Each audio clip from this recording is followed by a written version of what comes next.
ఈ వెన్న పోస్తో ఎందుకు నాన్న? ఇవాళ నువ్వు వెన్న పోస్తోటే స్నానం చేయాలి.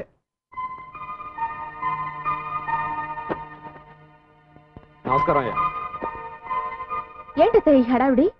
ఇవాళ అబ్బాయి పుట్టినరోజు కదా, పని వాళ్ళందరికీ పండగే. ఇదిగో మీ ఆవిడికి ఇచ్చే. ఇదిగో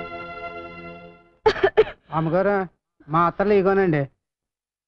2 రోజుల నుంచి జ్వరం అంటున్నారుగా, అయ్యగారికి చెప్పమంటారా? ఎవరొచ్చి మాత్రం చేసేదే ఉంది, ఎవరికి చెప్పక్కర్లేదు. నా చావు నేను చేస్తాను, నువ్వు వెళ్ళు. గోపి, ఏం చేస్తున్నావు ఇక్కడ? పెళ్లి ఫోటో అమ్మా, అయ్యగారు తగిలించమన్నారు. పెళ్లి ఫోటో అంటే మొగుడు పెళ్ళాలు మాత్రమే ఉంటారు. పెళ్లి ఫోటో అంటే మొగుడు పెళ్ళాలు మాత్రమే ఉంటారు. ఈ గ్రూప్ ఫోటో తీసుకెళ్లి హాల్లో తగలి.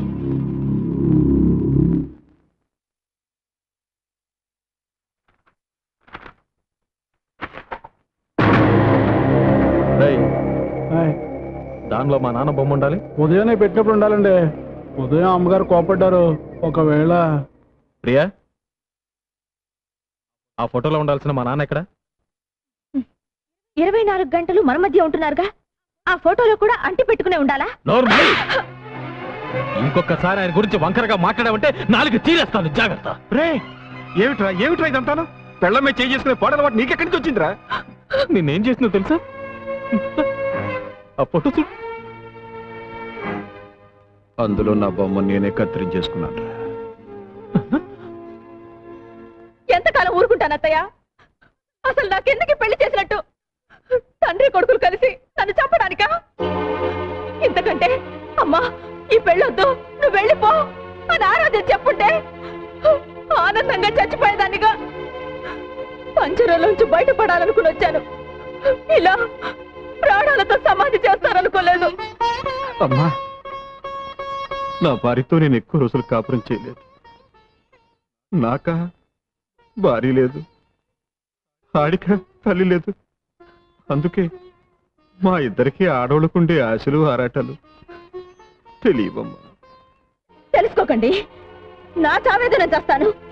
మీ పెళ్ళం పోయిందిగా, ఆయన పెళ్ళం కూడా పోతే ఆదర్శ తండ్రి కొడుకులుగా ఆనందంగా బ్రతకొచ్చు. ఆ అమ్మాయి అన్న దాంట్లో తప్పే ఉంది. కోటీశ్వరరాలి కూతురు మీ అబ్బాయి కోసం అన్ని వదులుకొని వచ్చేసింది. ఏనాడైనా గొప్పింటి పిల్లలా ప్రవర్తించిందా? అందుకే కదమ్మా ప్రతి నిమిషం వాళ్ళిద్దరూ సుఖంగా ఉండాలని ఆరాటపడుతున్నాను అని మనసులో అనుకుంటే చాలదండి. మీ తమ్ముడు పెళ్ళవగానే వేరే కాపురం పెట్టించారు. ఎందుకు? బాధ్యత తెలియాలని. మరి అబ్బాయి ఎప్పుడు మీతోనే ఉంటే దానికి అచ్చటా ముచ్చటా తీరేదెప్పుడు? అది అమ్మాయికురాలు కాబట్టి ఒక ఏడుపు ఏడ్చి ఊరుకుంది.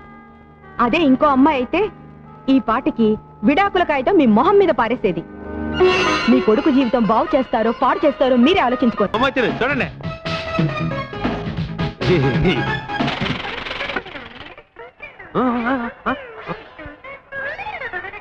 మళ్ళీ ఏమైందిరా? ప్రొజెక్టర్ స్ట్రక్ అయింది సార్. ప్రొజెక్టరే స్ట్రక్ అయిందా? నేను